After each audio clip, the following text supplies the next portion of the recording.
उनका भी पता नहीं चल रहा है। अब पूरा फैमिली के साथ गया था और अरबपति था वो। जहाज का एक प्रोटोकॉल है कि अगर कोई जहाज डूब रहा होता है तो समझिए ध्यान से, इसी साउथहैम्पटन बंदरगाह से 10 अप्रैल 1912 को 10 अप्रैल 1912 को टाइटैनिक जहाज निकली थी। टाइटैनिक जहाज निकली थी।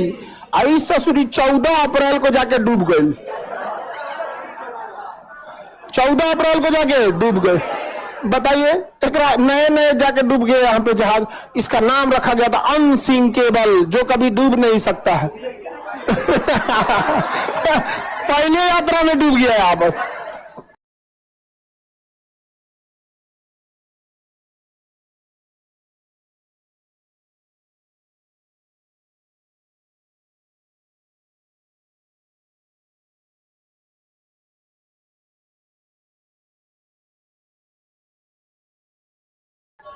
रीजन था उसका, समझिए ध्यान से।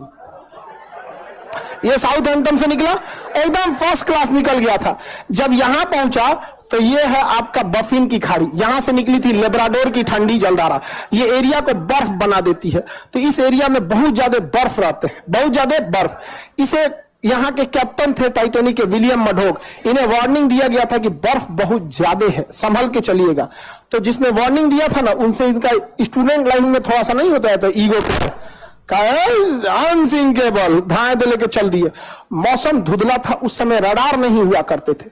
रडार ना होने की वजह से विजुअल अप्रोच करना पड़ता था, दूरबीन से देखना पड़ता था कहीं बर्फ तो नहीं है।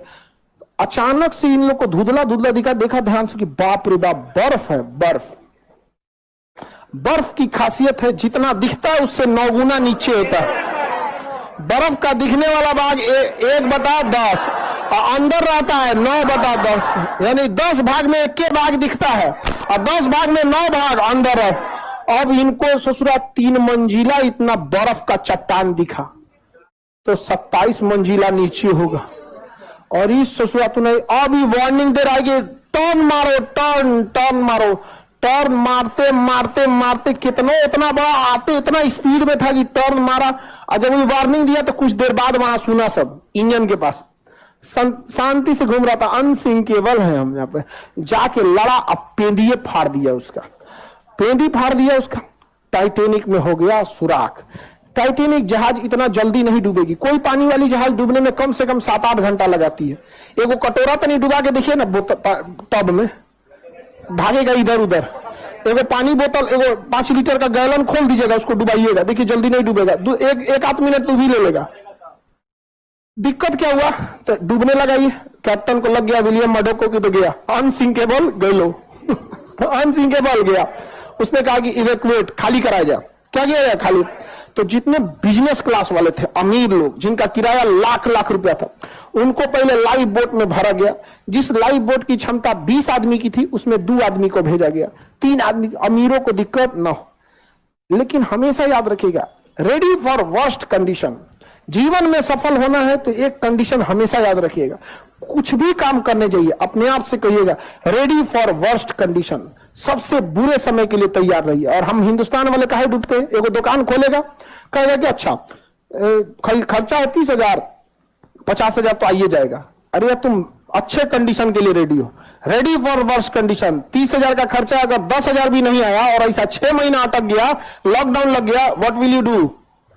समझ में आ गया कि नहीं आ गया? रेडी फॉर वर्स्ट कंडीशन, हमेशा रेडी रहेगा। इसको लगा कि हम तो आराम से निकालिए देंगे, तब तक टाइटैनिक बीच में से टूट गया। अब तो डूबने की रफ्तार बढ़ गई।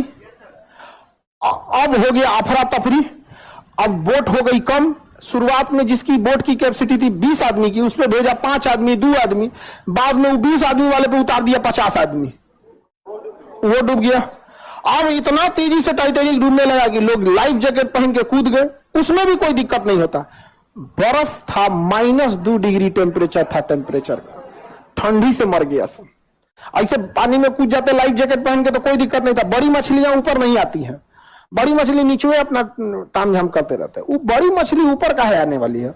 ऊपर ज्यादा कूदती है जैसे डॉल्फिन, वेल मछली। तो वेल मछली हम लोग को खाइए नहीं पाएगी, उसका मुंह इतना बड़ा नहीं होता, घोटने वाला मुंह छोटा होता है, ऐसे मुंह बड़ा होता है। जैसे इतना लोग हैं लोग ना, इस लाइन का एक बार में खा जाएगी वो।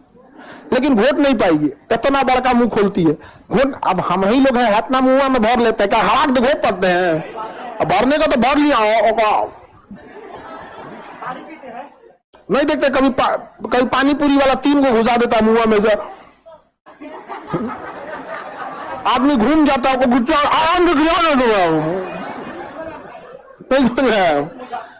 तो आधा आदमी ठंडा मार दिया, तो कुछ ही आदमी को बचाया जा सका, जबकि सबको बचाया जा सकता था। डूब गया अनसिंकेबल। जहाज का एक प्रोटोकॉल है कि अगर कोई जहाज डूब रहा होता है तो रॉकेट फ्लेयर छोड़ता है, रॉकेट छोड़ता है, मतलब वो सिग्नल है, रात में सिग्नल है, दिन में तो हॉर्न मारता है, और रात में सिग्नल। बगल से एक ब्राजील का जहाज गुजर रहा था, लगभग 80 से 100 किलोमीटर की दूरी पे था, गुजर रहा है। उसको लगा कि लोग पार्टी मना रहे हैं, रॉकेट छोड़ के पार्टी मना रहे हैं, छोड़ के चल दिया वहां। टाइटैनिक की कहानी खत्म। अभी एक आदमी टाइटैनिक को घूमने गए थे कि देखे कहां डूबल है, उनका भी पता नहीं चल रहा। अब पूरा फैमिली के साथ गया था, अरबपति था वो। छोट मोट का तो छोट मोट आदमी घूमने के नाम पे ननिहाल चल जाता, नहीं समझा, और कौन चीज आएगा वहां। अरबपति तो गए थे टाइटैनिक देखे, जा टाइटैनिक देखने, बहुत खतरनाक है आप। टाइटैनिक जहाज एक से एक रहता, कई जहाज गई। इसी में कोस्टा कॉन्कॉर्डिया एक जहाज था जो यहां पे था इंग्लैंड के पास, वो भी डूब गया। कोस्टा कॉन्कॉर्डिया बहुत बड़ा जहाज था, टाइटैनिक से भी बड़ा। अब उसमें जो डांसर थी ना, डांसर नचनिया, तो जो उसमें डांस कर रही थी, कैप्टन को पसंद आ गई। बस कैप्टन क्या किया ना, उस रास्ते में मोड़ लिया जहां पे गहराई कम थी। आई करी कि इधर चलिए ना, यहाँ तो अच्छा पहाड़ दिख रहा है, कितना बीच समुद्रों में कुछ दिखबे नहीं करता है, और उब जाइएगा। हवाई जहाज में हाइट पे जाने का उब जाए, कुछ नहीं दिख रहा है, इधर भी नीला, उधर उधर, नीचे कुछ दिखबे नहीं करेगा, बादल आ चुका रहेगा, उब जाएगा। अरे यार क्या लेके चला है, अब उतार दो। शुरुआत में ठीक लगता है कि दिखता है, अरे घर, स्टेडियम, अरे बाप रे बाप, कटोरा कौन चीज है, तो फुटबॉल का मैदान है, समझ आ गया कि नहीं आ गया। अब यही सब समझ जाता है। ज्यादा उड़ जाएगा, कुछ दिखबे नहीं करेगा। अब पानी वाली जहाज में भी किनारे रहिएगा, दिखेगा, अरे मुंबई शहर, वो कौन सा है, अरे मुंबई वो पूना दिख रहा है क्या, ऐसे। अब बीचों में घुस जाएंगे तो कुछ नहीं, ऊपर आसमान, नीचे पानी, चारों ओर वही, कुछ पता नहीं चले। तो नचनिया के थोड़ा मोड़ लो, तो साइड में ले गया। साइड में गहराई कम होता, ले आके पेदिया लड़ा दिया, अब पेदिया फट गया, जहाज हो गई, पलट गई। सारे लोग, इतना करोड़ों का लॉस हुआ जिसका कोई हद नहीं। कप्तान को हो गया जेल। कप्तान को क्या हो गया? इसलिए इससे क्या सीखे आप?